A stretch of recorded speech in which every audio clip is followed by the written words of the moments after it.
Olympic ഫൈനലിൽ അയോഗ്യയായതിനു പിന്നാലെ വിരമിക്കൽ പ്രഖ്യാപിച്ച് ഇന്ത്യൻ ഗുസ്തി താരം വിനേഷ് ഫോഗട്ട്. എക്സ് പ്ലാറ്റ്ഫോമിലൂടെയാണ് അപ്രതീക്ഷിത പ്രഖ്യാപനം. സ്വപ്നം തകർന്നു, ഞാൻ അശക്തയായി എന്നാണ് വൈകാരികമായ കുറിപ്പ്. 100 ഗ്രാമിന് 140 കോടി ജനങ്ങളുടെ പ്രതീക്ഷയേക്കാൾ ഭാരമുണ്ടെന്ന് തിരിച്ചറിഞ്ഞ് മണിക്കൂറുകൾക്കുള്ളിലാണ് വിനേഷ് ഫോഗട്ട് അപ്രതീക്ഷിത പ്രഖ്യാപനം നടത്തിയത്.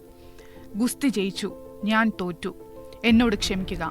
നിങ്ങളുടെ സ്വപ്നവും എന്റെ ധൈര്യവും തകർന്നു, ഞാൻ അശക്തിയായിരിക്കുന്നു.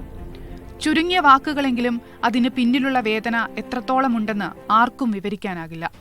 2001 മുതൽ പ്രാണനെ പോലെ കൊണ്ടു നടന്ന കരിയർ, കോമൺവെൽത്ത് ഗെയിംസ് മുതൽ വേൾഡ് ചാമ്പ്യൻഷിപ്പിൽ വരെ മിന്നും പ്രകടനങ്ങൾ നടത്തി മെഡലുകൾ വാരിക്കൂട്ടിയ വിനേഷ് പാരീസിലേക്ക് തിരിച്ചത് 2 തവണ തന്നെ കൈവിട്ടുപോയ ഒളിമ്പിക് മെഡൽ സ്വന്തമാക്കാനാണ്.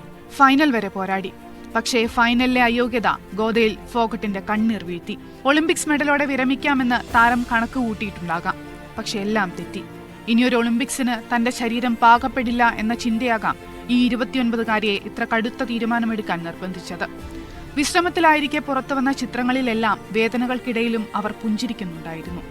തിരിച്ചുവരുമെന്ന് രാജ്യം മുഴുവൻ പ്രതീക്ഷിച്ചു, പ്രാർത്ഥിച്ചു, പിന്തുണച്ചു. പക്ഷേ ഈ വേദനയിൽ നിന്ന് കരകയറാൻ ഫോഗട്ടിന്റെ മനസ്സ് ഇനിയും പാകപ്പെടേണ്ടിയിരുന്നു.